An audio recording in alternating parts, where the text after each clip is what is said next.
Yuri, the heiress of a top-tier chaebol family, was born with the rare ability to see ghosts. Worse still, anyone who touches her physically will be relentlessly haunted by malevolent spirits. Her fiancé matched her in social standing and treated her tenderly every day. Yuri opened up to him in advance, warning him that a lifetime by her side meant enduring constant paranormal frights. Yet the man looked forward to their future together without a shred of fear, slipped the engagement ring onto her finger, and they became betrothed. On the day of their engagement, her fiancé headed downstairs to retrieve the ring he had left behind. The elevator he boarded suddenly malfunctioned. The moment the doors slid open, an endless ocean stretched out before him. He slammed the doors shut in panic, but seawater flooded through the gaps, rising fast to swallow him whole. At the brink of drowning, a ghost surfaced from the depths, clamping its icy hands around his ankles to drag him down into the abyss. He fought with every ounce of strength to break free, left trembling and utterly drained. Yuri hurried downstairs to check on him, but her fiancé cast aside all his former gentleness and snapped at her to stay away. He admitted that merely holding her hand had drawn evil spirits to him. Spotting the lingering ghost hovering nearby, he swore he would never see Yuri again to save himself.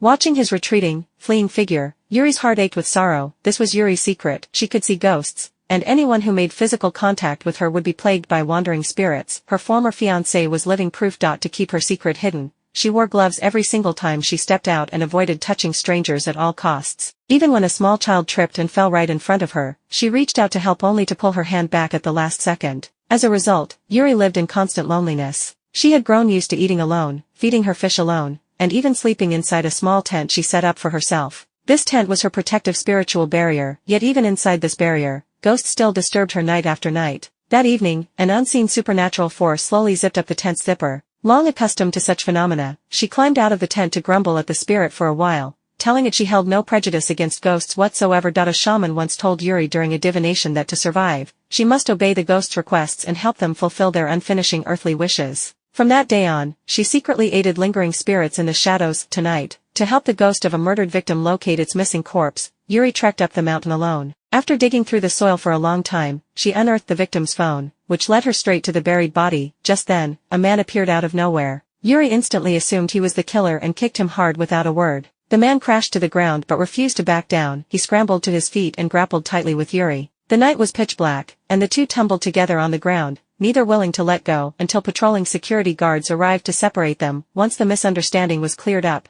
the man demanded to know how Yuri had known where the body was buried. Yuri refused to answer, for she could never reveal that a ghost had given her the clues. Now that the victim's remains had been found, Yuri comforted the grieving spirit beside her, assuring it the murderer would face justice and urging the soul to depart peacefully for the afterlife. The man who had tangled with Yuri in the wilderness was Gangwook, the star prosecutor at the Seoul District Prosecutor's Office. Upright and exceptionally capable, he had single-handedly solved countless major criminal cases. Yet in his private life, Gangwook was timid and easily spooked. One night during overtime, his colleagues warned him never to use the last stall in the restroom, claiming a ghost haunted it on rainy nights. Though he brushed off their words with disdain, he was terrified once he stepped inside the washroom. Sure enough, the door to the final stall creaked open a crack on its own. Heart pounding with fright, Gangwook gripped his flashlight and inched closer, then summoned his courage to push the door wide open, only to scream at the sight of a disheveled, ghostly figure inside. In truth, the so-called ghost was nothing more than a mop. The next evening, Gangwook had dinner with two co-workers. After the meal, he stopped by a convenience store to buy drinks, where he spotted a man covered in mud stains on his clothes. His prosecutorial instinct told him the man was far from innocent. Meanwhile, Yuri pulled up to park her car nearby. Before cutting the engine, she called out to a ghost standing in front of her windshield,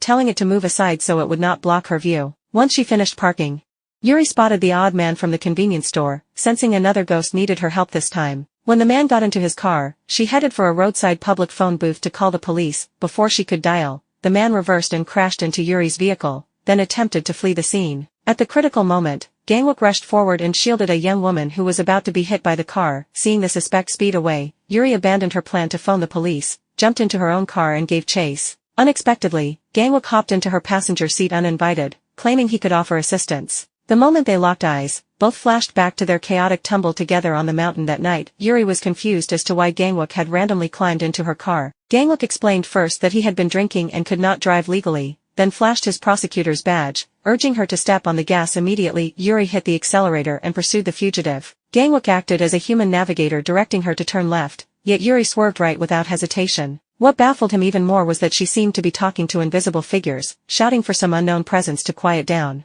When Gangwook glanced around, the car held only the two of them, no one else was there. He had no idea the ghost of the murdered taxi driver was sitting right in the back seat. Then Gangwook's gaze fell on a black monkey ornament hanging inside Yuri's car. He recalled his grandmother's warning from the other day, telling him to stay far away from women born in the year of the black monkey. A strong sense of foreboding washed over him instantly. Following the ghost taxi driver's directions, Yuri sped recklessly and finally caught up to the two fleeing men. Coordinating with her, Gangwook shouted for her to slam on the brakes before she rammed their vehicle. They stepped out of the car, and the two vicious suspects advanced threateningly. Gangwook fought them single-handedly without being outmatched. He tossed one man to the ground with a textbook suplex and engaged the other in a brutal brawl. The man he had thrown down tried to ambush him from behind, but Yuri swung a baseball bat and knocked the attacker unconscious in one blow. Gangwook held out his hand for Yuri to pull him up. In that split second, drawn close to each other, a subtle flicker of romantic tension sparked between them. Instead of taking his hand, Yuri pushed him away with the bat. Gangwook assumed the men were merely hit-and-run drivers, but Yuri pointed toward their car trunk and told him to inspect it carefully. When he lifted the lid, he discovered the taxi driver's dead body inside. The victim had been abducted and brutally beaten before his murder. Now that the killers had been apprehended, Yuri waved gently to the driver's ghost, wishing him peace in heaven. After wrapping up the night's case, Gangwook returned home only to find his briefcase kept slipping out of his hands over and over again. That night, he had an unsettling dream where he kept running into countless versions of Yuri out jogging at dawn. The next day, Gangwook reviewed surveillance footage from the mountain where the corpse had been dumped. Before the victim's phone was found, someone had made a call from the nearby phone booth. Zooming in on the frame, he spotted the caller wearing a rare, expensive pair of limited edition shoes. The footwear looked strangely familiar, as if he had seen it somewhere before. His investigation revealed one of the shoes buyers was the heir to the country's fifth-largest chaebol group and the executive of the nation's most luxurious hotel. The executive rarely appeared in public, and only a tiny handful of people knew what he looked like. Gangwook visited the hotel to conduct his inquiry, and ran straight into Yuri. She tried to hide from him, bewildered by how he kept tracking her down no matter where she went. Back inside her hotel suite, Yuri took off her gloves as she usually did, yet Gangwook followed her inside once more. He pushed the door open after hearing her voice, nearly knocking her over. Gangwook instinctively reached out and grabbed her wrist to steady her. Luckily, nothing serious happened. He had only caught hold of her wrist. Once they sat down, Gangwook pressed Yuri about how she'd known the body was buried on the mountain. Yuri told him ghosts had revealed the location, yet Gangwook dismissed her words as a joke. Not long before, Yuri's younger female cousin had started dating a professional golfer, Park. Park learned from his girlfriend that Yuri had badmouthed him, claiming he was only with her for money, a leech living off her wealth. Park confronted Yuri to demand an explanation. Yuri said his girlfriend had come to see her a few days prior, confiding that Park had proposed to her and she was carrying his child, only for him to dump her for someone else. She'd begged Yuri for help afterward, but had vanished without a trace ever since. Park shifted all blame to his missing girlfriend, branding her a compulsive liar. Yuri suggested the three of them sit down to talk, unaware the third party was actually the girl's ghost. She had already been murdered. The spirit lingered in Yuri's office and asked her to pass a message to Park. May he win the golf championship, and may the higher he climbs, the harder he falls. Gangwook was also investigating the young woman's disappearance and suspected Park of killing her. Unfortunately, no corpse had ever been found, allowing Park to deny every accusation and secure a full acquittal at the first trial. After reviewing the hotel surveillance footage from the crime scene,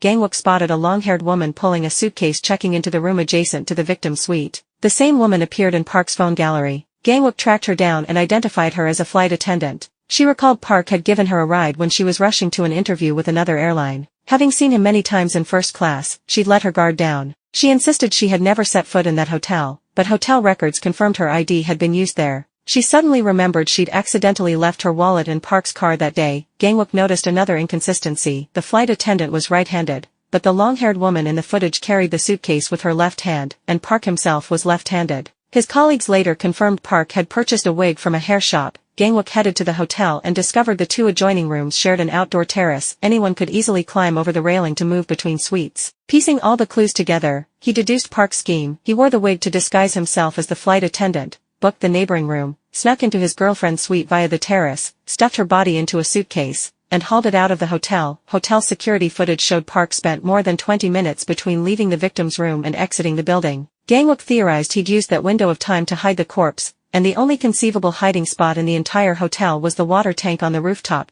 He hurried up to the rooftop tank and reached inside, only to touch a woman's ankle. To his shock, it was Yuri. He lost his grip in surprise, and both of them tumbled to the ground. After picking themselves up, Yuri explained she'd taken a private commission related to the case. Gangwook opened the tank lid and confirmed his theory. The victim's body lay hidden inside. That night, the victim had told Park she was pregnant. Enraged, he shoved her, and she struck her head against the bed frame, dying instantly. On the day of the golf championship, Park stood ecstatic as the tournament winner, when wailing police sirens echoed across the course. It was Gangwook. He showed Park the breaking news report naming him the prime suspect in his girlfriend's murder. Gangwook then presented the search and seizure warrant and arrested the arrogant player Park on the spot. He also passed on the late girlfriend's final message to him without delay. After cracking the murder case, Gangwook received a call from his best friend, who told him he would hold his wedding at Jeju Island. That weekend, Gangwook traveled to a 5-star hotel on Jeju, and his friend offered him a complimentary suite to stay in. He moved in happily, yet while showering, he heard strange noises coming from the living room. When he rushed out to check, there was no one there at all. He told himself he was just being overly jumpy. Later, he sat on the sofa watching TV after his shower, only to hear faint sounds from the bedroom again. He set down his beer can cautiously and crept over to the door to listen. He was about to push it open when a soccer match on the television diverted his attention. In the middle of the night, after drinking several cans of beer, Gangwook headed to bed. When he opened his eyes the next morning, Yuri was lying right beside him, and she was equally horrified. They later found out the hotel receptionist had mixed up their room assignments during check-in. Though the misunderstanding was cleared up, Yuri grew anxious, terrified she might have touched Gangwook in her sleep while tossing and turning. Inside the elevator, she tentatively asked whether their bodies had made contact overnight. Gangwook grew annoyed, thinking Yuri was bizarre. Back on the mountain, he had only grabbed the hem of her sleeve, and she had accused him of assault. He joked she might try to charge him with harassment this time too, adding that she was not his type at all. Yuri was left speechless, unconcerned with his romantic preferences. As they walked down the escalator, a mother lost grip of her suitcase while watching her young son, and the luggage hurtled straight toward Yuri. Gangwook slid rapidly down the escalator handrail, caught the suitcase smoothly, and crashed into the opposite wall from the momentum. A man standing nearby thanked Gangwook on Yuri's behalf, saying any harm to Yuri would feel like harm to himself. He handed Gangwook a free hotel stay voucher and his business card, telling him to reach out anytime for help. This man was Ma Young-aewon, the hotel's executive and Yuri's close friend, with whom she shared a deep history. Earlier that day, Ma Young-aewon had shown Yuri a collection by a fashion designer. One mermaid-style dress caught her eye. The designer, Haina, explained the piece drew inspiration from Jeju's female sea divers. Yuri thought Haina's design aesthetic was noticeably different from her usual style. Meanwhile, as Gangwook prepared to leave the hotel, he ran into an elderly grandmother he recognized. The woman told him her granddaughter had not returned home the previous night. Before leaving, the girl had said she planned to attend a fashion show hosted at this hotel, so the grandmother had come searching for her. Fearing for her granddaughter's safety, she begged Gangwook to help look for the young woman. Gangwook searched the granddaughter's room and discovered she was an aspiring fashion designer. A surveillance clip saved on her tablet showed designer Haina secretly photographing the girl's original sketches. To track down the missing girl, Gangwook enlisted Ma Young-aewon's help to pull the hotel security footage. The recordings captured the girl boarding a taxi. Following the vehicle's license plate, Gangwook drove to a coastal spot, where he spotted a woman standing at the water's edge, seemingly about to take her own life. He hurried over to talk her down, only to find it was Yuri once again. Yuri lost her balance and teetered toward the waves. Gangwook reached out to grab her, but she pulled her hand away, sending both of them tumbling into the sea. Under the water, Gangwook held onto Yuri, only to catch sight of the granddaughter's lifeless body floating beneath the surface.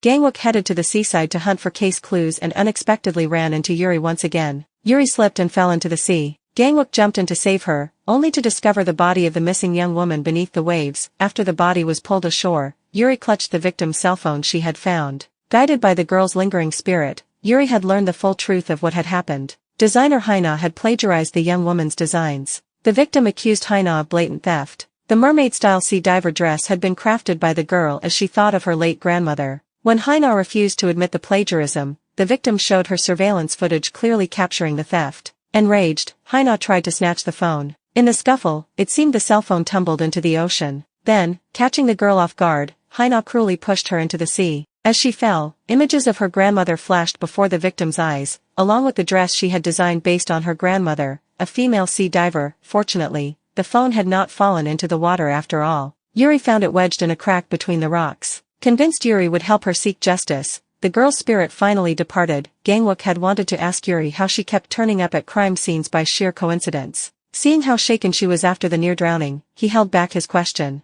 Yuri thanked him for covering her eyes the moment they spotted the corpse underwater. Though Yuri was used to living alongside ghosts, that did not mean fear never touched her. With the evidence stored on the cell phone, designer Haina was arrested. Still, Gangwook could not shake off his unease. He had noticed Yuri seemed to pull away on purpose when he tried to grab her as she fell into the sea. To him, Yuri was truly an enigmatic person. Yuri's grandmother urged her to get married as soon as possible. If word spread that Yuri could see ghosts, her claim to the family conglomerate's inheritance might fall to her younger cousin. Marriage appeared to be the most straightforward solution. The grandmother had picked out a suitable match, Ma Yang-ae-won, the hotel representative from an equally prominent family and Yuri's university classmate. She delivered an ultimatum: Yuri must get engaged to Ma Yang-ae-won within 2 months, or her inheritance rights would be reconsidered. Ma Yang-ae-won had long held feelings for Yuri. He visited the grandmother that day with flowers and gifts. Grandmother hoped to arrange a dinner with Yuri, yet Yuri had finished work early and left. Disappointment flickered across Ma Yang-ae-won's face. He had never gotten over Yuri since their college years. One day back then, he overheard relatives gossiping that he was adopted.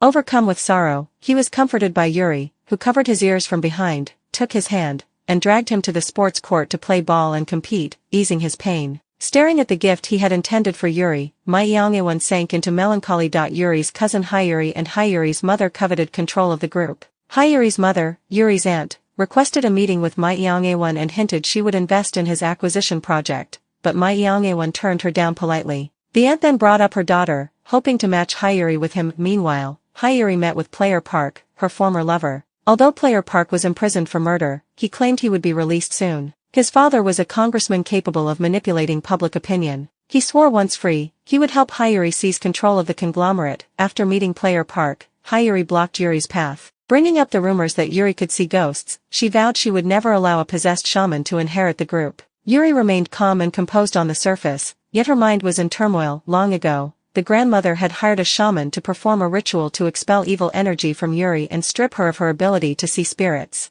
The ritual failed, and Yuri could still clearly witness wandering ghosts. To reassure her grandmother, however, she lied and said she could no longer see any spirits. From then on, Yuri started wearing gloves and avoided physical contact with others, yet no one knew the loneliness gnawing away at her heart. Gangwook also ran into trouble. For prosecuting Player Park, the athlete's father, a congressman, saw him as a thorn in his side. Using his connections, he had Gangwook transferred to the cold case division. Solving a crime only to get demoted left Gangwook seething with resentment. His colleague dragged him out for drinks and mentioned he kept having strange dreams. His late grandmother was hitting him with a walking stick. Just then, another voice cut into their conversation. Gangwook turned and saw Yuri again. The two colleagues intended to walk over and greet her, but Yuri told them to step back 3 paces and warned them never to make the mistake of getting too close. Yuri was already slightly drunk. She said she had booked half the restaurant to stay away from crowds, leaving all surrounding tables empty. Even so, there were moments when she longed to drink among ordinary people. Upon hearing this, Gangwook strode boldly over to her table and poured her another glass of alcohol. Yuri brought up her colleague's dream and claimed it was no ordinary dream. Many spirits appear to people while they sleep. That was the cause of sleep paralysis. Her words sent chills down the colleagues' spines, and they forced themselves to keep drinking. Gangwook tried to calm her down, but Yuri pointed straight at his eyes and said all he could see was merely the surface. Slurring her words, she pulled off her gloves, remarking that skin was nothing but a surface anyway. With her gloves removed, Yuri grew unruly from intoxication. She grabbed Gangwook's shirt with her bare hands and berated him for being a shallow prosecutor. Before anyone could react, she tore his shirt wide open. Gangwook lost all face. The next morning, he poured out his grievances in front of his coworkers. Unexpectedly, a brand new shirt soon arrived from Yuri, a luxury piece worth 3 million South Korean won. Unwilling to accept an unearned gift, Gangwook took the shirt to her hotel to return it, yet Yuri happened to be out. Her secretary suggested he deliver it to her residence personally. Reluctantly, Gangwook drove to Yuri's house. She would not open the door and told him to leave the package outside. Along with the shirt, Gangwook also brought her gloves. Only then did Yuri recall taking them off the previous night and grabbing him barehanded. On top of that, the oblivious Gangwook had grabbed her hand while she tried to hail a taxi on her way home.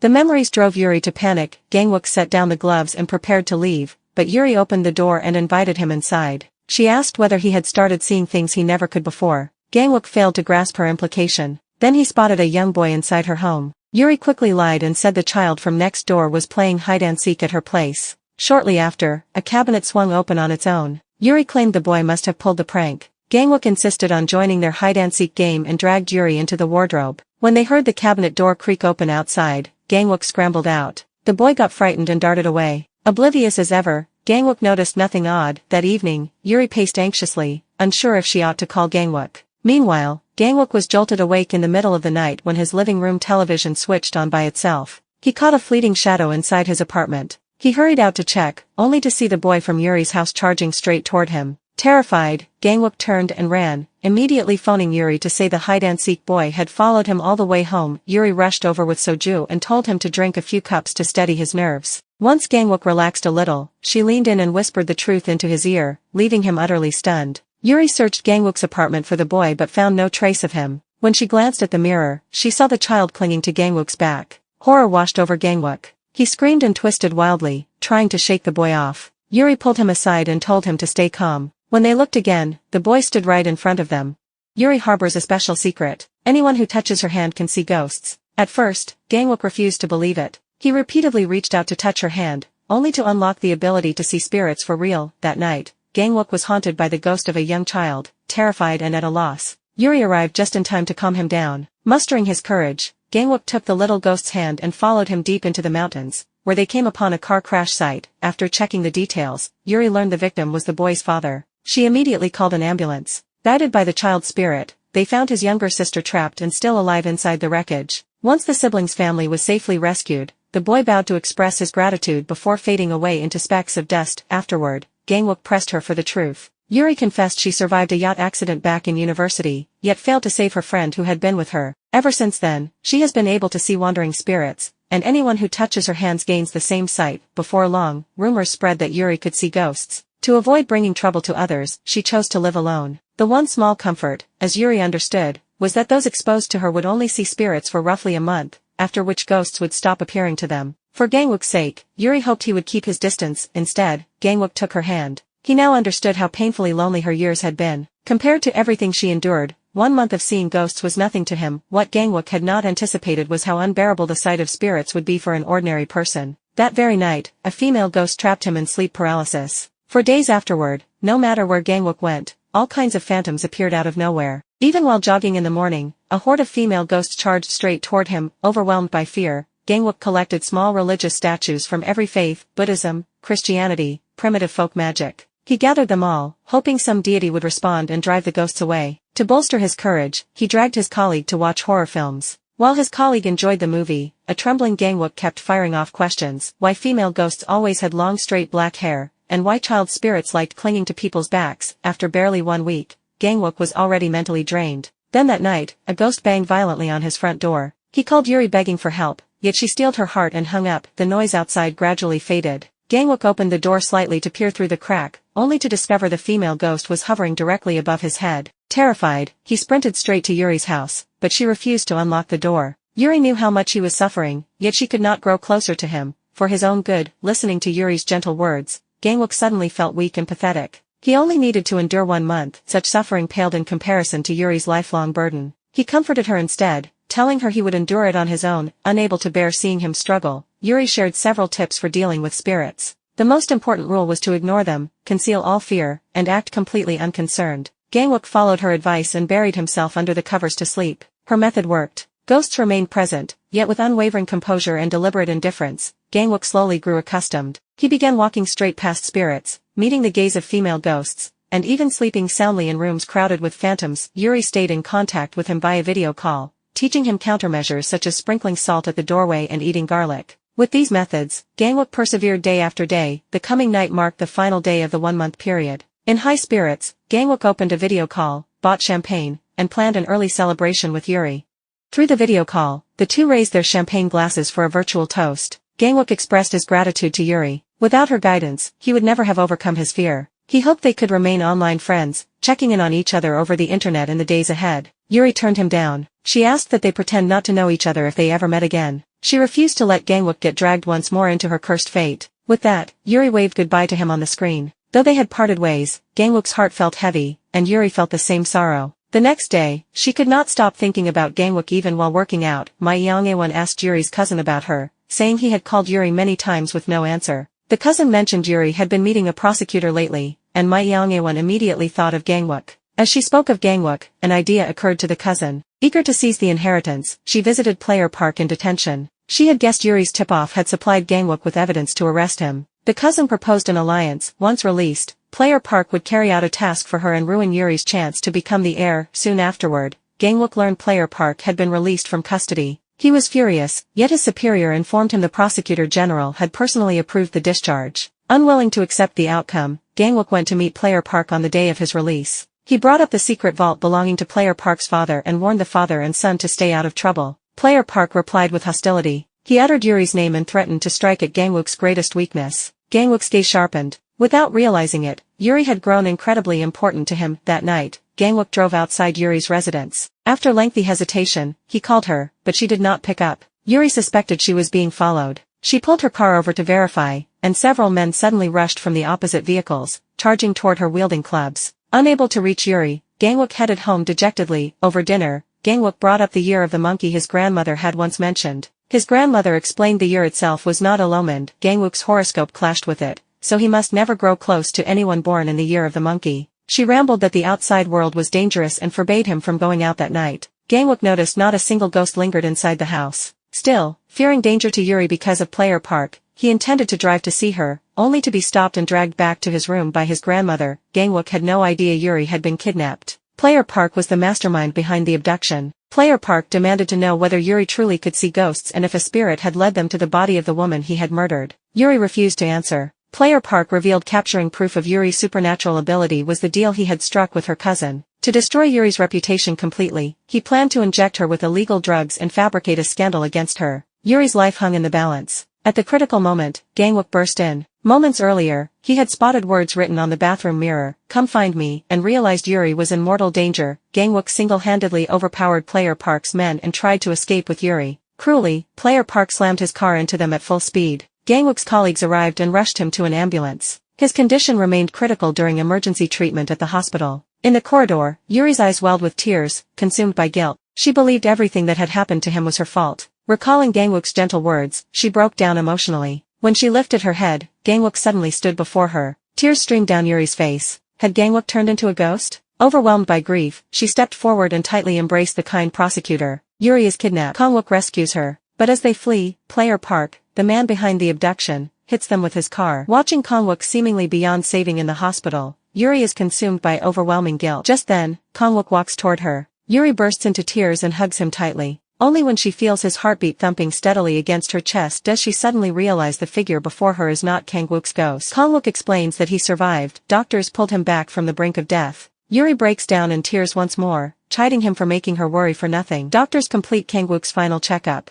No sooner have they stepped out of the examination room than Gangwook sees a horde of ghosts again. As fear overwhelms him, Yuri appears and resolutely steps in front of him. Yuri tells Gangwook his 1-month period of being able to see ghosts will not fully end until dawn, when the moon fades away. Led by Yuri, Gangwook strides firmly through the swarm of ghosts. Thanks to Yuri, much of the fear lingering inside him fades away. Still worried about Gangwook, Yuri decides to stay with him in the ward for the night. Dawn draws near. Gangwook sits by the bed, gazing softly at Yuri. Recalling her tears, his eyes grow gentler. Inside the ward, Gangwook tucks the blanket around Yuri and involuntarily strokes her hair. When Yuri wakes up, Gangwook acts as if nothing has happened. The next day marks the first day Gangwook can no longer see ghosts. Yet his heart is filled with tangled emotions. Yuri congratulates him on returning to normal life, then takes several steps back. She tells him they must go their separate ways from this day forward and never meet again. She refuses to pass her misfortune on to Gangwook. Staring at Yuri's departing figure, Gangwook falls silent for a long time, unspeakable sorrow clouding his eyes. Back home that day, Gangwook enjoys a peaceful, undisturbed sleep. Strangely, without the vexing ghosts and without Yuri, a hollow feeling settles over his heart. For his role in Yuri's abduction, Player Park is arrested once again. Reporters swarm Yuri's hotel, fixated on the kidnapping incident. Fearing for Yuri's safety, Gangwook hurries to the scene. But before he can rush to her rescue, Minwon reaches Yuri's car first. To protect her, Minwon speaks firmly to the press, then opens the car door for Yuri in full view of everyone and personally escorts her into the hotel. Shortly afterward, Yuri corners her cousin in the hallway. She has looked into the matter and found that her cousin contacted Player Park before the abduction. Yuri suspects her cousin masterminded the kidnapping. Her cousin vehemently denies everything. Yuri warns her she will not let the matter rest. Ma Yang-ewan overhears their conversation. He tells Yuri he will stay in Seoul for the time being, and she still owes him a meal. This time, however, he asks Yuri to accompany him to an art museum, where a special cultural relic is set to be unveiled soon. After Yuri accepts the invitation, Ma Yang-ewan thinks about Gangwook's appearance. Worried that Gangwook and Yuri will continue to see each other privately, Ma Yang-ewan contacts his subordinates and orders them to investigate Gangwook. Undeterred by Yuri's warning, the cousin seeks out Ma Yang-ewan, intending to reveal Yuri's secret ability to see ghosts. Yet Ma Yong-eun has grown wary of the cousin, who incited the kidnapping. He tells her plainly that he will look into anything he wants to know on his own and needs no interference from her. Kang-wook packs away all the ghost-repelling tools on his desk. Still, the sight of Ma Yong-eun protecting Yuri lingers in his mind and troubles him deeply. Alone in his office, he alternates between smiling and frowning. That night, following an anonymous tip, prosecutors discover a corpse by the riverside. Kang-wook spots a glove floating on the water, and he recognizes it as Yuri's. Yuri has just returned home from the frigid riverbank, yet her thoughts keep drifting to Kang-wook. She suddenly realizes she and Kang-wook have experienced so much together without noticing. Kang-wook feels exactly the same, desperate to ease his troubled mind. Kang-wook takes to solo night runs to distract himself. Recently, Yuri's relatives have partnered with the chairman of a conglomerate to unveil an ancient love letter. According to the chairman, the letter was unearthed while relocating his family's ancestral tomb. It was written by a servant from 300 years ago, detailing the servant's love for his ancestor, a love that transcended social class and status. Yuri's intuition tells her there is far more to this letter than meets the eye. Meanwhile, Kang-wook hears about a secret gold smuggling case and asks Prosecutor Park, his colleague, for information. Fond of Kang-wook, Prosecutor Park refuses to share details unless he accompanies her to an art museum event. This museum happens to be the venue where the ancient letter is on display. No sooner has Kang-wook walked inside than he runs into Yuri once again. After taking a seat, Kang-wook whispers Yuri's name from afar, yet Yuri deliberately avoids his gaze. Inside the exhibition hall, the chairman pulls off the cover shielding the letter. Unexpectedly, the glass display case holding the letter shatters instantly. The exhibition is immediately cancelled following the accident, and all visitors begin to leave. Kang-wook lies to Prosecutor Park, claiming he is heading to the restroom, but instead sneaks back to find Yuri. He asks if she has been doing well lately. After a brief reply, Yuri turns to leave in a hurry. On impulse, Kang-wook lies and says he is not faring well, falsely claiming he can still see ghosts. Yuri asks whether he can see any ghosts present at the venue right now. Kang-wook continues his lie and says yes. He even fabricates descriptions of the ghosts based on the paintings around them. Much to his surprise, Yuri calls his bluff on the spot. Yuri tells Kang-wook the ghost present is not a woman, but a man, and he is standing right beside Kang-wook. Hearing this, Kang-wook drops his pretense and proposes a partnership to Yuri. Yuri handles the dead, and he handles the living. If they join forces, they can crack numerous cold cases. Before Kang-wook can finish speaking, Ma Yong-eun walks over and interrupts him. Kang-wook leaves reluctantly. Back home, the sight of Ma Yong-eun's face keeps upsetting him. Yuri is also thinking about Kang-wook. The image of Prosecutor Park linking arms with Kang-wook tugs sharply at her heart. Later that day, Kang-wook sees news reports claiming Yuri is dating Ma Yong-eun. The story distracts him all day long. Hoping to create a chance to meet Yuri again, Kang-wook keeps asking his colleagues about new case tips. He demands that they contact him immediately the moment they receive any leads from now on. Yuri confronts her grandmother over the news. She has already guessed her grandmother orchestrated the report. Her grandmother explains she did it for market gains. The report sent the group's stock price soaring instantly. Yuri is distraught. She harbors no romantic feelings for Ma Yong-eun. Her cousin comes to pester her, reminding Yuri that Ma Yong-eun is the brother of Heroine, who drowned at sea. Does Yuri not feel uneasy dating Ma Yong-eun? Yuri tells her cousin enough is enough. She does not wish to discuss the past. That night, Yuri spots Kang-wook by the roadside while driving. Her heart lifts with joy at first, until she sees Prosecutor Park slip her arm through Kang-wook's again. She heads home in anger and directly speaks to the ghosts dwelling in her house. She tells them to recount their stories of suffering, and she will help the most tormented spirit first. The most aggrieved spirit this time is a female ghost. 3 days ago, she came to the mountains with her boyfriend. He said a purple flower had bloomed deep in the woods and brought her there to see it. While she focused on the flower, her boyfriend struck her with a wrench. That same night, the man returns to the abandoned well where he dumped her body. He presses her fingerprint onto a will. Just then, Yuri appears and berates him as a scoundrel. The man pulls out a knife and attempts to harm Yuri, putting her life in mortal danger. At the critical moment, Kang-wook arrives. He shields Yuri behind him and subdues the man. Witnessing this, the female ghost departs without lingering regrets. After the man is arrested, Kang-wook hurriedly asks Yuri about the dating news. Yuri clarifies it is fabricated, and Kang-wook finally feels relieved. Yuri then brings up the photos of Kang-wook attending the event with another woman linked to his arm. Kang-wook quickly explains she is not his girlfriend. The distance between him and Prosecutor Park is as vast as that between the Earth and the Moon. Yet he is secretly delighted to detect a note of jealousy in Yuri's tone. Yuri puts on a brave front and gets into her car alone, but soon she turns the vehicle back. To grow closer to Kang-wook, she agrees to team up with him to solve cold cases.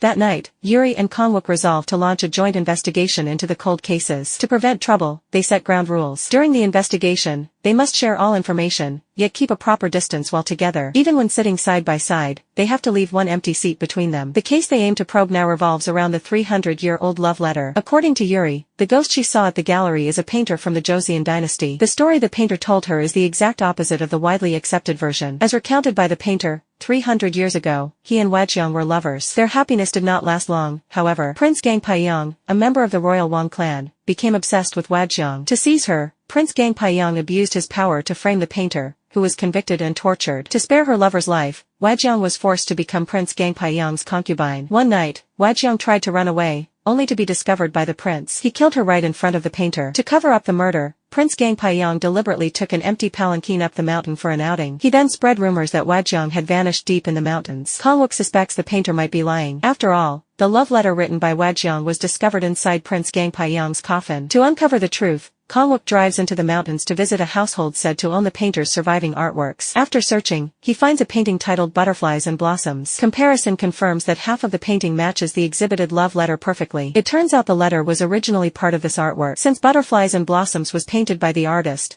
the letter Wajyeong wrote on it was meant for the painter, not Prince Gangpyeong. It seems the painter told the truth. The next day, Yuri meets the conglomerate and gallery chairman to find out where Wajyeong's remains were buried. Mid-conversation, Ma Yong-ewan arrives. He presents Yuri with a pair of gloves as a gift. Yuri is pleasantly surprised. It is the first pair of gloves she has ever received. Yet as soon as she steps out of the gallery, she spots Kangwook fooling around with Prosecutor Park again. Likewise, Kangwook feels irritated seeing Yuri staying with Ma Yong-ewan. The carefree Prosecutor Park suggests a dinner for the four of them. Yuri agrees, pretending not to care. At the dinner table, Prosecutor Park shows selfies taken with Kangwook. Ma Yong-ewan immediately remarks that they look like the perfect couple in the photos. Kangwook tries to explain himself, but Yuri, overcome with jealousy, agrees that they make a lovely couple. Prosecutor Park then brings up fond memories of eating ramyeon with Kangwook beside the Han River in the past. Her words deepen Yuri's jealous tone. Prosecutor Park and Yuri both reach for the cake at the same time. Kangwook quickly grabs Prosecutor Park's hand and places the cake into it. Yuri chokes on her beer. When Prosecutor Park reaches for a tissue, Kangwook stops her by gripping her wrist. Oblivious to the tension, Prosecutor Park is delighted, thinking Kangwook is looking after her. Kangwook attempts to defend himself a second time, but Yuri speaks jealously once more, insisting he is indeed taking good care of Prosecutor Park. After dinner, Kangwook follows Yuri, rambling non-stop. Yuri is still seething, repeatedly commenting on how attentive he is toward Prosecutor Park. Kangwook grows flustered and explains he acted that way to keep Yuri's secret ability to see ghosts hidden. Yuri remains upset. Just then, a motorcycle speeds past, and Kangwook hastily pulls Yuri close to shield her. Caught off guard by the closeness, Yuri accidentally kisses Kangwook. Kangwook lingers in the moment, yet Yuri pulls away hurriedly. As they avoid each other's eyes, Yuri wonders whether her hand touched Kangwook just now. Kangwook reassures her it would not matter even if it had. He is no stranger to strange occurrences involving ghosts. Yuri pushes aside her inner feelings and tells him to contact her if he encounters any ghosts. That night, Yuri waits anxiously for his call. When Kangwook finally rings, he says he only wants to inform her that he has not seen any ghosts. Furious, Yuri tells him to call again only when he spots a ghost. Kangwook cautiously returns home and checks everywhere, confirming there are indeed no ghosts around. Yuri worries about him and considers conducting the investigation alone, but Kangwook refuses. He vows to stay by her side until the end. Once they hang up, both Yuri and Kangwook replay the unexpected kiss in their minds. Sudden as it was, the moment fills them both with sweetness. The investigation into the love letter case continues. The following day, Yuri and Kangwook head to a school. According to the chairman, all documents related to Prince Gangpyeong are kept in the school library. There, they find a floor plan of Prince Gangpyeong's mansion and a volume of his collected writings. Hidden inside the book is a poem written by the prince, mourning his concubine Wajyeong. Its general meaning describes him gazing at a tree on his estate each day, yearning for his departed lover. Yuri and Kangwook suspect Wajyeong might have been buried beneath that tree.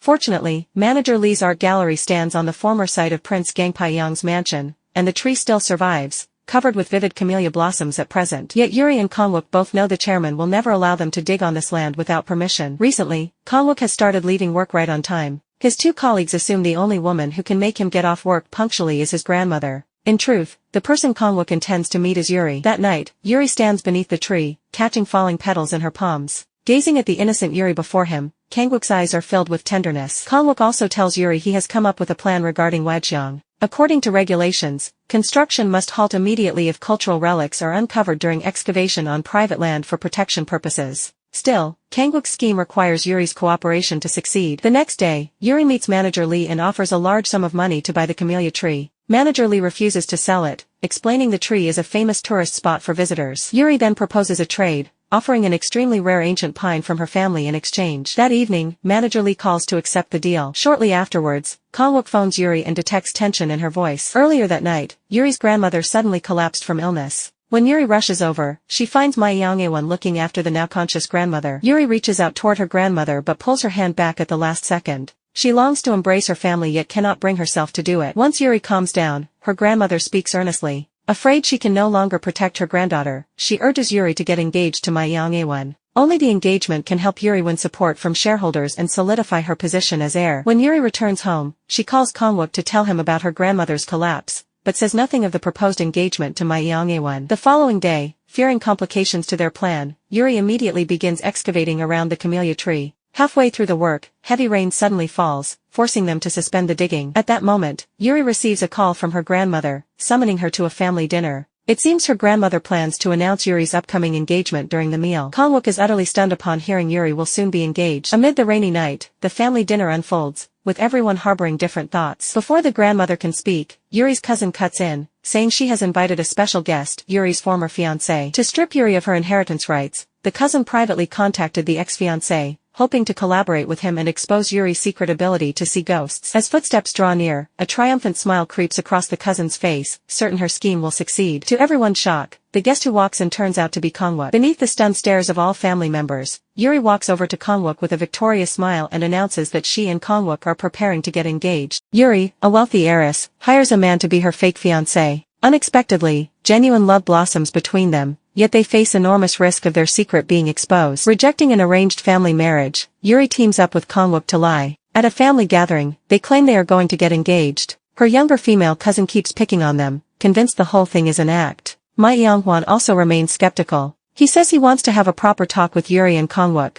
trying to figure out exactly how the two supposedly got engaged. Though they have not rehearsed beforehand, they have gone through many ordeals together recently. Faced with intimate relationship questions from family members, they scrape through narrowly. Later, Yuri's grandmother personally tests the pair. Yuri stammers but insists she has romantic feelings for Kangwook. Kangwook, however, answers with total sincerity, stating he cares deeply about Yuri, so much so that he wants to marry her. In private, Yuri apologizes to Ma Yang-won for her impulsive move. Instead of blaming her, Ma Yang-won comforts her, saying he understands why she did it. Yuri's grandmother looks into Kangwook's family background. Kangwook answers honestly, he is merely an ordinary prosecutor. His parents passed away early, and he was raised by his grandmother. When the grandmother presses for more questions, Yuri, fearing their secret will come out, hurriedly drags Kangwook away, making up an excuse that they are going on a date. Seeing the woman he likes leaving with another man, Ma Yang-won feels dejected. In fact, it was Ma Yang-won who approached Yuri's ex-fiancé, a lawyer. In exchange for highly lucrative case deals, he asks the man to keep the real reason for his breakup with Yuri buried forever. It seems Ma Yang-won already knows Yuri's secret of being able to see ghosts. The cousin cannot understand why Ma Yang-won still covers for Yuri even after she has plainly turned him down. Ma Yang-won replies that he has not given up on her, and he is certain Yuri is never truly engaged to Kangwook. After fooling the grandmother, Yuri and Kangwook head to the art museum.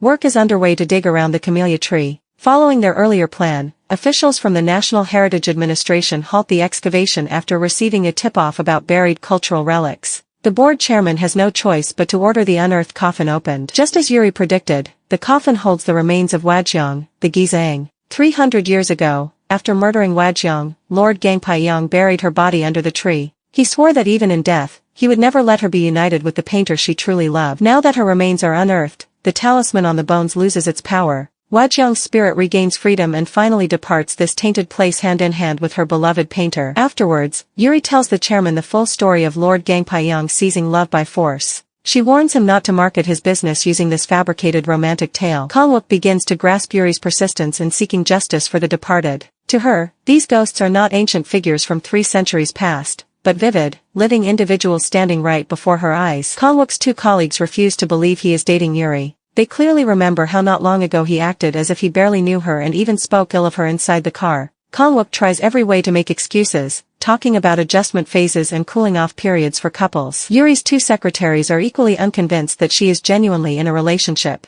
They suspect she has merely found a man as a cover to escape marriage pressure. Flustered, Yuri lies and says her previous cold act toward Kangwook was just playing hard to get. That night, the colleagues ask Yuri to pick up a heavily drunk Kangwook at a tavern. Yuri drives him home. Along the way, she keeps giving instructions to his colleague: straighten Kangwook's neck, reposition his numb hand, loosen his tie, and more. When they finally arrive at Kangwook's place, they cannot find the house key. Yuri simply climbs over the wall to get inside. To her surprise, an elderly lady dressed in white is in the house. Yuri instinctively takes her for a ghost, until the old woman starts talking. She is Kangwook's grandmother. Kangwook is carried into his room, and Yuri is kept behind by the grandmother for a talk. The grandmother gets straight to the point and asks whether Yuri is dating her grandson. Yuri replies evasively that she and Kangwook are indeed very close. The grandmother then asks for Yuri's birth chart details. Just as Yuri is about to answer, the newly woken Kangwook slips and stumbles over. He begs Yuri not to tell her, then shoos his grandmother away. Given the situation, Kangwook thinks they need to create real couple evidence, or no one around them will believe their relationship.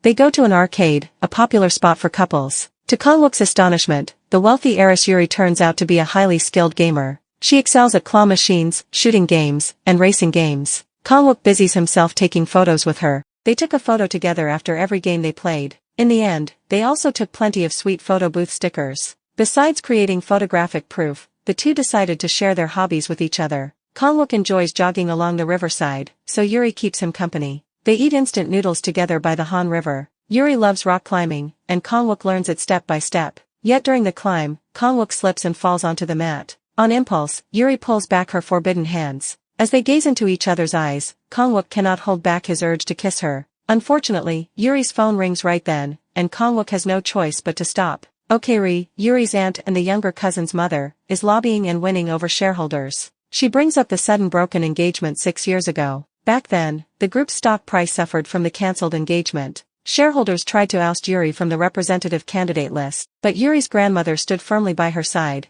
and Yuri herself dared to confront the shareholders head-on. Now director Okari stokes rumors about Yuri's ability to see ghosts. She hopes shareholders will call a meeting to remove Yuri from power in one go. Fully aware of the crisis, the grandmother summons Yuri and Kangwook to see her. Learning what Yuri is going through, Kangwook makes a solemn promise: no matter where Yuri is, he will stand firmly by her side. The cousin keeps pressing Ma Young-won. For her, the top priority is to buy time and prevent Yuri from gaining control over the hotel and the group through this engagement. She wants Ma Young-won to team up with her. At the elevator lobby, noticing Yuri and Kangwook are not acting like an affectionate couple, the cousin deliberately asks about their weekend plans. Yuri and Kangwook blurt out two totally different answers. Kangwook stammers to make up an explanation, only to meet the cousin's sarcastic remarks. She is convinced they are merely pretending to be lovers. Privately, Ma Young-won has Yuri and Kangwook followed. Watching footage of their arcade date, he grows distraught. 12 years ago, Ma Young-won had already bought a ring, ready to confess to Yuri. To his surprise, his younger brother had also bought matching couple rings for the very same purpose. Ma Young-won told his brother that giving Yuri a ring would only put pressure on her, yet he never revealed that both brothers were in love with the same woman. To win Yuri over, Ma Young-won visits the prosecutor's office and tells Kangwook to give Yuri up. Kangwook refuses. He will fight for his own happiness. What Kangwook does not know is that Ma Young-won has obtained his personnel file and appears to be planning something against him. Yuri notices something odd about the hotel's recent plant arrangements. All plants and flowers have long been supplied by the artistic director of a studio. A few days earlier, the director told Yuri he was going traveling. Yuri tries to reach him, only to spot the director's ghost standing right across from her. On the phone, however, a man who looks identical to the director is impersonating him. It turns out the director has a twin brother, who murdered him and has been taking his place. After learning the truth from the ghost, Yuri follows clues to an abandoned house. Eager to expose Yuri's secret of seeing ghosts, the cousin tails her and secretly takes photos. Hearing noises from inside the building, the cousin creeps toward the door. Meanwhile, behind the door, Kangwook firmly wraps his arms around Yuri from behind. Yuri's engagement ceremony is underway, yet her fiancé fails to show up. At this moment, another man pursuing the heiress holds out his hand, asking her to leave with him. Torn over what to do, the Chable heiress sinks into hesitation. Guided by a ghost, Yuri arrives at an abandoned house. Her cousin has been tailing her, hoping to capture proof that Yuri can see spirits. At the critical moment, Kangwook pulls Yuri into his protective embrace. Sirens wail outside, and the cousin flees in a hurry. Kangwook is the one who called the police. After a search, officers find the art director's corpse inside the house and arrest his twin brother for murder and identity fraud. The cousin does not go far. Instead, she secretly films Yuri on site. Yuri's aunt Okari seeks out senior group shareholders, trying to persuade them to hold an extraordinary general meeting. She intends to remove Yuri from her post as hotel representative on account of rumors about her ghost-seeing ability. The cousin also fans the flames in front of Yuri's grandmother. She claims Yuri keeps turning up at crime scenes only because ghosts lead her there, arguing someone with spirit-seeing eyes is unfit to run the conglomerate. Yuri's grandmother knows full well that her granddaughter really can see ghosts. To secure Yuri's position as heir, she believes their best option is for Yuri and Kangwook to get engaged. An engagement will prop up the group's stock price and strip shareholders of ammunition built on rumors. The thought of engagement weighs heavily on Yuri's mind. That night, she calls Kangwook and asks to meet at the hotel most precious to her. She tells him the hotel was her father's 10th anniversary gift to her mother and holds irreplaceable meaning for her. Should her cousin become the heir, the hotel will be torn down, and Yuri will lose the last place preserving her parents' memories. Kangwook promises to fight alongside her for the hotel. When Yuri brings up the engagement and worries it will burden him, Kangwook shakes his head. He feels no pressure. Having spent time together, he has seen what a wonderful woman Yuri is. He is in favor of the engagement because his feelings for her are genuine. Alone in her office, Yuri covers her face, blushing at his sincere words. Then Kangwook suddenly remembers Yuri was born in the year of the monkey. His own grandmother has long warned that women born in the monkey year clash with his fate. To get the marriage approved, Kangwook borrows his colleague's wife's birth chart details. Sure enough, upon hearing of the upcoming engagement, Kangwook's grandmother immediately asks for the bride-to-be's birth information. Kangwook lies and says she was born in the year of the goat. The grandmother consults a fortune teller, who confirms their birth charts match perfectly and that the bride will bring him great fortune. Delighted, the grandmother gives her blessing over the phone, and Kangwook finally breathes a sigh of relief. Soon Yuri's grandmother requests a meeting between the two families. On the day of the formal introduction, Kangwook's grandmother arrives at the hotel first. She assumes her future granddaughter-in-law is an ordinary hotel employee. Yuri's grandmother suddenly feels unwell, so Kangwook's grandmother helps her to sit aside. The two elders hit it off and chat warmly in the lobby. Kangwook's grandmother mentions the fortune teller's prediction that her future granddaughter-in-law has the fate of a devoted wife, fully capable of supporting her civil servant husband. Yuri's grandmother replies that she is highly satisfied with her future grandson-in-law, adding that few young men these days are willing to move into the bride's family home. Kangwook's grandmother congratulates her on her good fortune. At that moment, Kangwook and Yuri call out Grandma from behind them. The two old women realize they are each other's in-laws-to-be. The warm mood instantly fades. Kangwook's grandmother insists her grandson, a top university graduate, will never move into the bride's household. Yuri's grandmother retorts by praising her granddaughter's brilliance and refuses to let her talented granddaughter play the submissive supporting wife role. To everyone's surprise, Kangwook openly stands up to his grandmother, declaring he will wholeheartedly support Yuri. Yuri echoes him, saying she is ready to be his devoted partner. With the two of them speaking as one, the tension of the family meeting eases. Back home, Kangwook keeps singing Yuri's praises to his grandmother. At last, she yields to her grandson. That night, Kangwook attends a work dinner with colleagues. Staring at the empty seat beside him, he thinks of Yuri. He realizes they have never had a proper formal meal together. Kangwook asks Yuri out for the next day, saying he will take her to a popular internet-famous restaurant. Besides dining, he mentions there is one thing they absolutely must do together before their engagement. Yuri lets her imagination run wild, suspecting he might be giving her an engagement ring. The next day, Yuri and Kangwook both dress up carefully for the date. Kangwook picks an upscale restaurant where a football player is said to have proposed to his partner. Yuri stares at the ice cream in front of her, wondering if the ring is hidden inside. She scoops up spoon after spoon, yet no ring turns up. After the meal, Kangwook takes her for a walk. Yuri's hopes rise again, thinking he will pop the question while they stroll. Sure enough, Kangwook tells her to sit on a bench and says he needs to fetch something extremely important from his car. Yuri waits brimming with anticipation. Moments later, Kangwook comes over, drops to one knee and holds out a box, which he slowly opens. But upon seeing its contents, Yuri's high hopes instantly crumble. To Kangwook's shock, the box contains nothing but his acupuncture needles. He has grabbed the wrong box by mistake. Yuri spends the whole night feeling let down, while Kangwook beats himself up. He had practiced proposing countless times with his colleague just so he could give Yuri the ring. A few days later, Yuri tells Ma Yonghwan that their engagement date has been set. Disappointment washes over Ma Yonghwan. He admits he cannot bring himself to be happy for her and openly confesses his love for her, though he has missed his chance. Still, Ma Yonghwan refuses to give up, vowing to win Yuri over by other means. One day, Kangwook's superior pulls him to a dinner and introduces several powerful figures who abuse the law.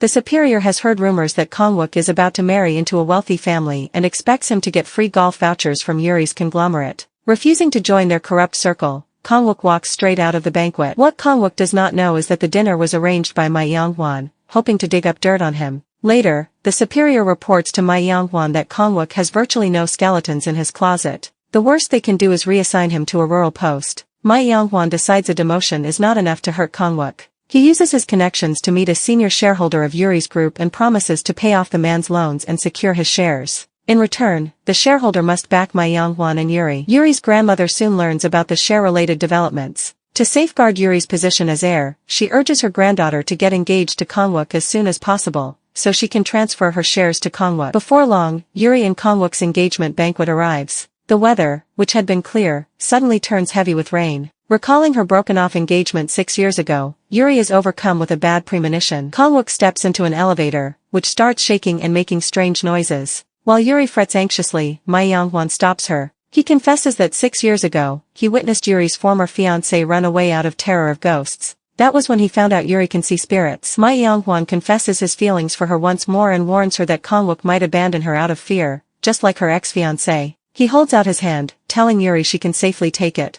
After a brief moment of hesitation, Yuri turns away. She trusts Kang-wook. Trapped inside the malfunctioning elevator in total darkness, Kang-wook struggles. Yuri sinks into overwhelming panic. Just as Yuri seems to be falling into despair, Kang-wook appears and pulls her toward a sunlit window ledge. This time, he has genuinely prepared an engagement ring for her. Tears well up in Yuri's eyes. She is truly terrified of losing him. Under Kang-wook's tender gaze, Yuri kisses him passionately, accepting him as her fiancé. The chaebol heiress finally finds her destined lover, yet she never dares to hold her fiancé's hand from start to finish. The two long to share a secret kiss, but one crisis and secret after another keeps coming their way. At the engagement banquet, Yuri is engulfed by fear. Kang-wook appears just in time and leads her into the light, making Yuri utterly convinced that he is the man worthy of spending her entire life with. Filled with trust, Yuri takes out a pair of couple rings and asks Kang-wook if he is willing to be her fiancé. Kang-wook responds with a passionate kiss, wholeheartedly agreeing without the slightest hesitation. Ma Yonghwan witnesses their intimate moment, his eyes filled with the agony of unrequited love. At the banquet, Kang-wook carefully and clumsily slips the ring onto Yuri's finger. After they take a blissful group photo, the two lovers who have fallen for each other officially become lifelong fiancés. To celebrate their engagement, Kang-wook takes Yuri for a night walk on the bridge to enjoy the city scenery. Learning that Yuri wants to hold his hand,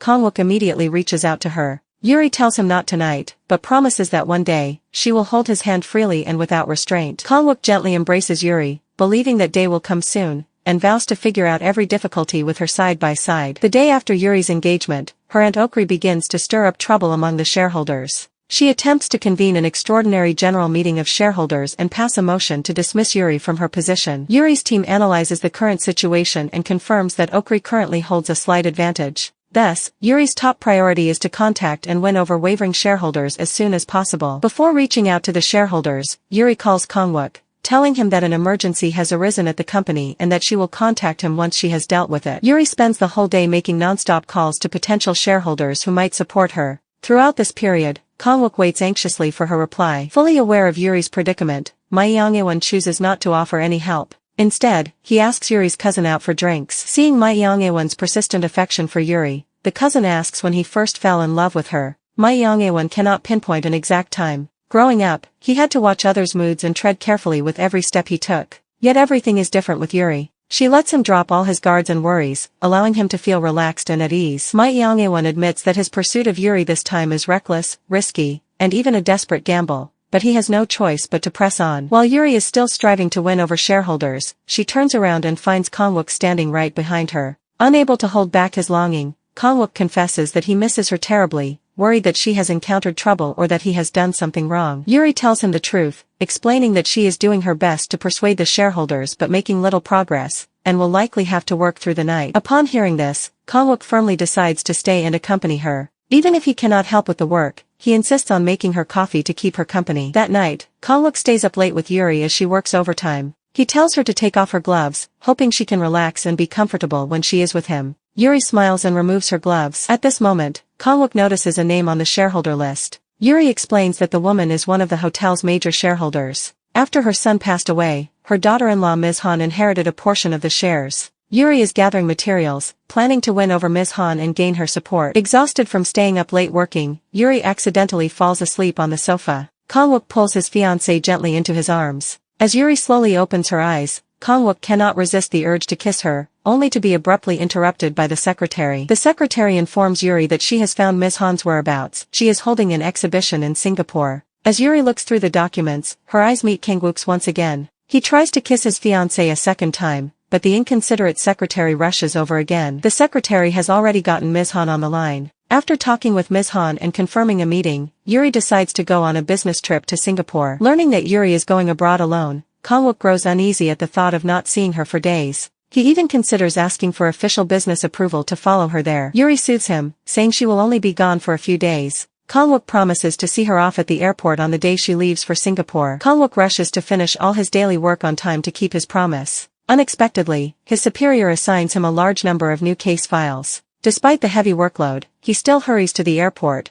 refusing to break his word to Yuri. At the airport, they spot Ma Young-ae from a distance, realizing he is also heading to Singapore. Anxious, Kang-wook reminds Yuri to contact him immediately no matter what happens, and he will fly to her side at once. Back at the office, Kang-wook frantically checks information about upcoming Prosecutor Association events in Singapore and asks his colleagues to sign him up immediately. Learning that the registration period is over, he has his colleagues call the International Law Conference Organization, attempting to apply for a venue change to Singapore. He is finally left helpless when his colleague reminds him that he is scheduled for night duty that night. Terrified that Ma Young-ae would take advantage of being closer to Yuri, Kang-wook is consumed with anxiety. Meanwhile in Singapore, Yuri meets with Ms. Han smoothly. Unexpectedly, Ms. Han gets straight to the point, telling Yuri that someone approached her for a deal an hour earlier, offering to purchase all her shares at twice the market price, and she has already agreed to the transfer. Yuri tries to ask for the buyer's identity, but Ms. Han refuses to reveal any information. She adds that she has no interest whatsoever in the family power struggles of Yuri's conglomerate. Unwilling to give up, Yuri does her utmost to offer Ms. Han favorable benefits, yet she is still firmly rejected. After Ms. Han leaves, Yuri finds out that she will attend a cocktail party that night.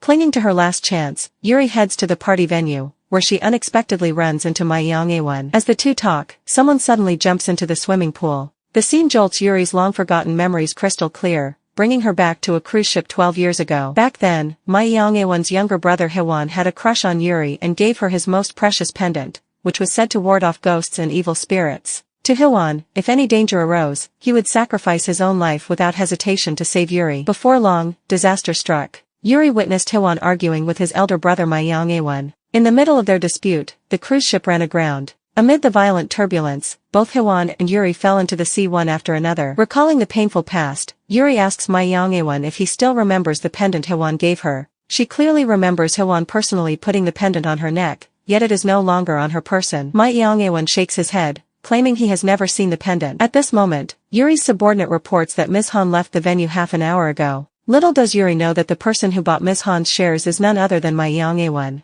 Moreover, the memories she has just recalled are the very past Ma Young-ae tries hardest to bury. In truth, Ma Young-ae watched his younger brother put the pendant on Yuri with his own eyes 12 years ago. Later, Hewan found a photo of Yuri in Ma Young-ae's wallet and realized his elder brother also had feelings for her. The two brothers fell into a fierce argument over Yuri, and it was during this fight that the ship ran aground. Desperate to track down the elusive Ms. Han, Yuri contacts Kang-wook and asks for his help. Kang-wook agrees without the slightest hesitation. He buys sushi to treat his colleague and ask for a favor. With the colleague's investigation, they quickly pinpoint Ms. Han's exact location. The next day, Yuri heads to an aquarium, where an investor is said to meet Ms. Han and arrange a meeting with her. However, Yuri finds no sign of either person after arriving. She has no idea that the investor is currently meeting with Ma Young-ae. Struggling relentlessly for Yuri's heart, Ma Young-ae is making his final desperate attempt to win her over. Just as Yuri is overcome with disappointment, Kang-wook appears like fate from behind and gently holds her hand. Yuri is stunned to discover that Kang-wook is also wearing gloves, simply so he can hold her hands freely and stay close to her. Chaebol heiress finds true love, only to be told their zodiac signs clash and they must not fall in love. Faced with her elder's pleas, the heiress falls into unprecedented inner turmoil. The previous day, Kang-wook found a way to sneak into Singapore and finally met Yuri at the aquarium. He held her hand firmly. Now that she wore gloves, he was ready to face seeing ghosts no matter what. Dejected from her failed negotiation, Yuri was taken out for food by Kang-wook.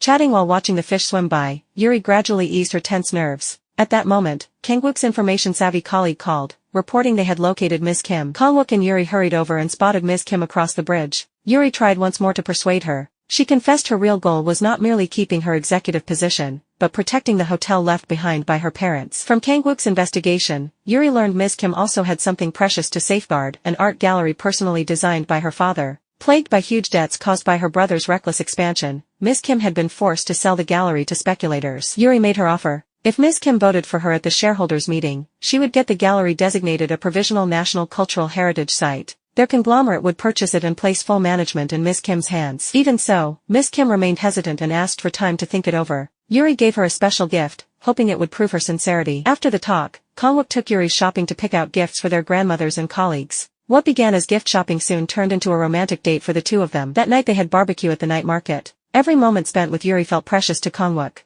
Though she had enjoyed the day, Yuri worried that holding hands might expose Kangwook to ghosts. Kangwook gave a playful smile and said she was all he could see. Yuri nestled in his embrace, grateful for his company. After their date, Yuri told Kangwook she had recovered fragments of her memory the day before and could not stop thinking about the missing pendant. Kangwook comforted her, saying they would sort things out step by step. Being able to hold hands with gloves on was already a remarkable breakthrough. He then tried to hold her barehanded. He would brave seeing ghosts if it meant being close to her. Yuri pulled away. She could not bear to subject the man she loved to such torment. Overcome by affection, Kangwook tucked her hair behind her ear and kissed her tenderly. When he woke early the next morning and saw Yuri still asleep in bed, Kangwook quietly went back to his own room before returning shortly with breakfast. He had bought Korean food from the supermarket. Simple as the meal was, it felt warm and homely for the new lovers. Yuri flew back home. The day of the shareholders' meeting had arrived. She learned Ms. Han would not attend in person and would send a proxy to cast her vote. Encouraged by Kangwook, Yuri walked confidently into the assembly hall. Votes came from both the previous day's online electronic ballot and on-site voting. Online results leaned slightly toward removing Yuri from office, yet the live votes told a different story, with support for dismissal dropping by 3%, clear proof of Ms. Kim's help. Combining both sets of ballots, Yuri narrowly won by 1%. The dismissal motion was officially rejected, and she kept her position. Yuri called Ms. Kim to thank her and promised to keep every part of her deal. Ms. Kim thanked her in return. The painting Yuri had given her, together with her genuine attitude, had won her over. But barely past one crisis, Yuri was about to face fresh trouble. Meanwhile, Kangwook received a call from his colleague warning him not to go home, for terrible consequences awaited him inside. Skeptical, Kangwook turned around and found his grandmother standing right behind him with a dark expression. She grabbed him by the ear and berated him for lying. She had found out Yuri was born in the year of the monkey and demanded he call off the engagement. Kangwook could not understand her stubbornness. His grandmother explained it traced back to his heart transplant surgery. A shaman had warned that his heart donor had also been born in the year of the monkey. If Kangwook married someone of the same zodiac sign, his lifespan would be shortened. Kangwook regards the so-called birth chart fortune-telling as mere feudal superstition, but his grandmother will not let him act recklessly. She demands that he cut off all ties with Yuri within 3 days. That night, Yuri calls Kangwook.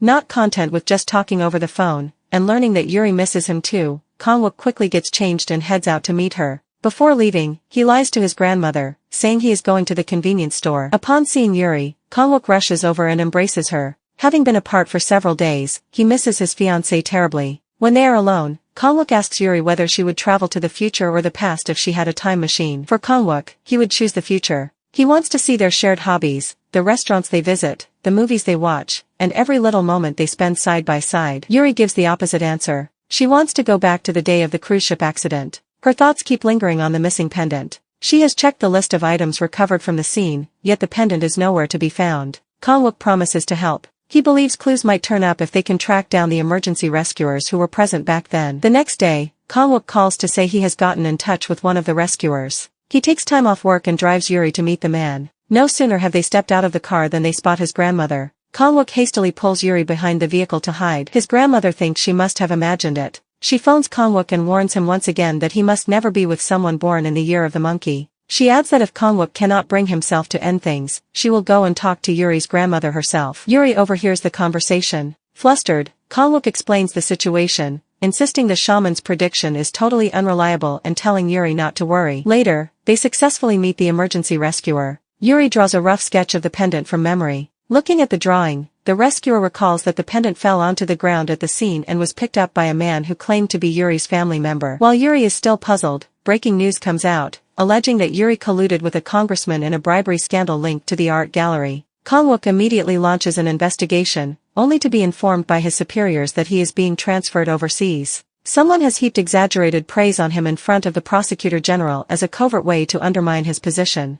Kangwook does not know that Ma Young-aewon is behind this underhanded scheme. Yuri tries to reach Kangwook the next day, but his female colleague answers the phone. She tells Yuri about the upcoming overseas transfer, remarking that the whole affair seems suspicious, as if higher UPS intend to drive Kangwook out of Seoul. While Yuri is consumed with worry, Kangwook's grandmother comes to see her. She tells Yuri their fates are incompatible and begs them to separate. Even though she admits birth chart divination may be superstition, she trusts her own intuition. Lately she has been plagued by nightmares in which something terrible happens to her grandson. What is more, Kang-wook was in a car accident months ago while saving Yuri. Faced with the grandmother's tearful pleas, Yuri is torn and does not know what to do. Right then, a subpoena arrives from the prosecutor's office. After reflecting on all the time she has spent with Kang-wook, Yuri finally makes up her mind. She arranges to meet Kang-wook that night. Kang-wook's eyes are full of concern, yet Yuri tells him their engagement is off.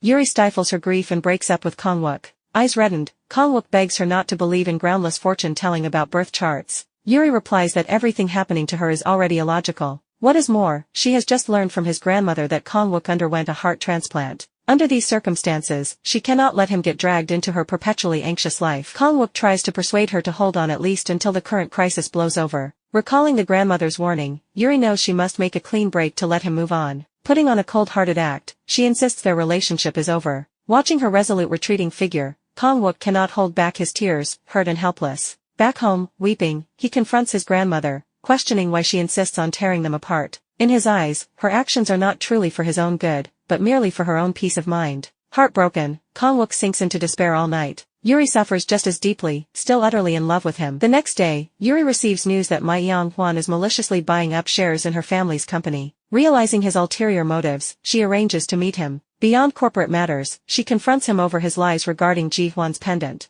An emergency responder had recalled that a family member of the deceased took the pendant from the scene, and Ma Young-hwan was Ji-hwan's only family present. Yuri grows suspicious of the circumstances behind Ji-hwan's death. Ma Young-hwan's gaze turns cold and he warns her not to overstep her bounds. Just then, Ma Young-hwan gets a call from his adoptive mother. She has unexpectedly discovered Ji-hwan's pendant inside his desk. Cornered by her questions, Ma Young-hwan lies, claiming he only recently found it and intended to give it to her. His adoptive mother believes him. Later, carrying her birth son's pendant, Chairwoman Song meets Kang-wook's grandmother. The two are volunteer work acquaintances. Kang-wook comes along, brought by his grandmother. Learning Kang-wook was recently in a car crash, Chairwoman Song looks concerned and gifts him the pendant, convinced it wards off misfortune. Outside, Ma Young-hwan spots Kang-wook with his adoptive mother. It dawns on him that Kang-wook's grandmother visited Yuri's hotel not to meet her future granddaughter-in-law, but to meet Chairwoman Song. Plagued by unease, Ma Young-hwan looks into Kang-wook's records and discovers that the year of Kang-wook's heart transplant matches the year Ma Young-hwan fell overboard. An incredible suspicion forms in his mind. Kang-wook senses the pendant given by Chairwoman Song matches the one Yuri has been searching for. After much hesitation, he summons the courage to call her, yet Yuri keeps rejecting his calls. That night, Kang-wook builds a tent in his living room just as Yuri once did and cries silently inside it.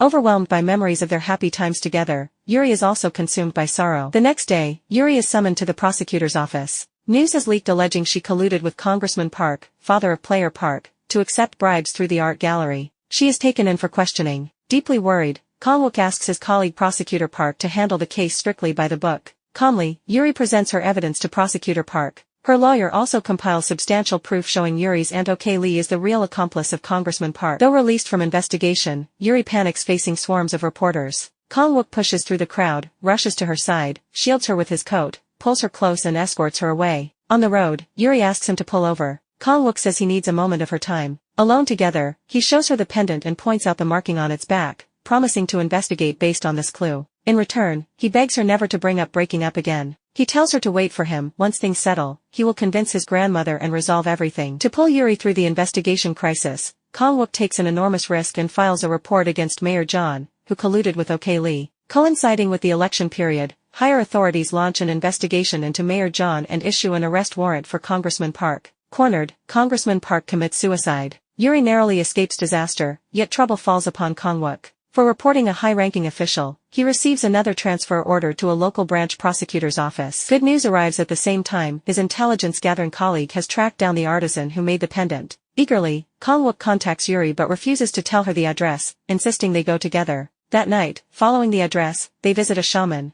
The shaman explains the pendant was her late mother's work. Upon touching it, she witnesses Ji-hwan's drowning. The pendant allowed Yuri to grab Ji-hwan's spirit on the ferry to the afterlife, preventing him from being escorted away by underworld messengers. The shaman warns Yuri that the living belong in the mortal world and the dead belong in the afterlife. By disrupting the order between two realms, Yuri has attracted vengeful spirits. She takes Yuri's cold hands, explaining this is the toll of constant exposure to netherworld cold energy. Kang-wook asks whether there is any way to stop Yuri from seeing ghosts. The shaman replies the only solution is a life-for-life sacrifice. Kang-wook comforts Yuri, saying for Ji-hwan, saving her life was not a curse but a sacrifice he willingly made. Yuri stays silent and hands the pendant back to Kang-wook, hoping it will protect him from evil forces. The next day, Yuri receives an unexpected phone call from Player Park. Following his father Congressman Park's death, Player Park gets a 5-day parole for the funeral. After the ceremony, while sorting belongings, he finds an old DV camcorder containing shocking footage. He tells Yuri he holds crucial evidence about Ji-hwan's drowning 12 years ago. Before handing it over, however, he plans to blackmail someone. That night, police report Player Park has absconded to an abandoned building instead of returning to prison. Kang-wook heads there, only to find Player Park dead, with Yuri standing nearby holding the murder weapon.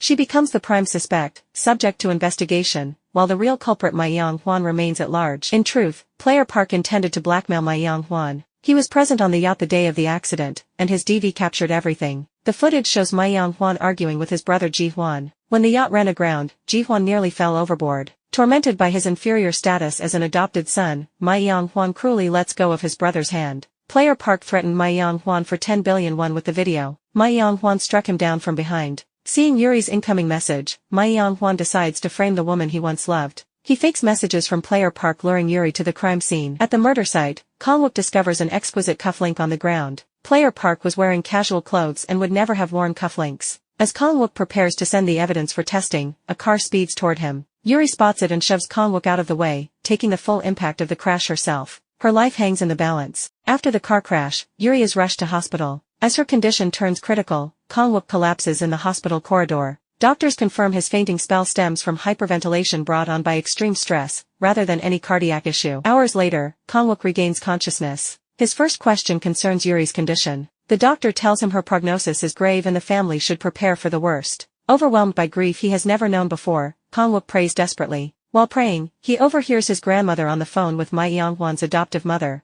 He learns that Ji-hwan was the donor of the heart beating inside his chest. Recalling the yacht accident Yuri once told him about, Kang-wook realizes the heart that loved Yuri now lives within him. Clutching Ji-hwan's pendant, he makes a quiet resolve. Later, Kang-wook visits Ji-hwan's Asuera tower and returns the pendant to him. He speaks sincerely, thanking Ji-hwan for saving his life and for forging the fated bond between himself and Yuri. Tears well up in his eyes as he talks. Yuri hangs precariously between life and death, and there is nothing he can do. He can only beg Ji-hwan's spirit to protect her. While unconscious, Yuri drifts into a long dream. She stands upon a green meadow surrounded by the spirits she has helped. She shakes each of their hands, wishing them passage to bliss in the afterlife. As the spirits bid her farewell, the sky darkens. Wandering onward, she arrives at a riverbank, where an underworld messenger waits to escort departed souls. The messenger holds out a hand toward her. The moment Yuri reaches for it, her vital signs plummet in the ward. Suddenly a force cuts through the darkness. It is Ji-hwan's spirit. He interrupts the messenger. Back in the hospital room, Yuri's life is spared. By the river of the dead, Yuri apologizes for being the one who survived. Ji-hwan shakes his head gently. Her survival is a sacrifice he gladly made. Beneath the night sky, Ji-hwan draws her attention to other spirits gathered nearby. They have come to repay the kindness Yuri once showed them. That warmth has held her back from crossing into the netherworld. More importantly, Ji-hwan knows people who love her are waiting for her return, and she must go back to them. After easing Yuri's heart, Ji-hwan smiles and takes his leave, boarding the messenger's boat alone. His spirit drifts further away across the dark river. In the ward, Yuri slowly opens her eyes. Overcome with joy, Kang-wook weeps uncontrollably. He wants nothing more than for her to stay by his side.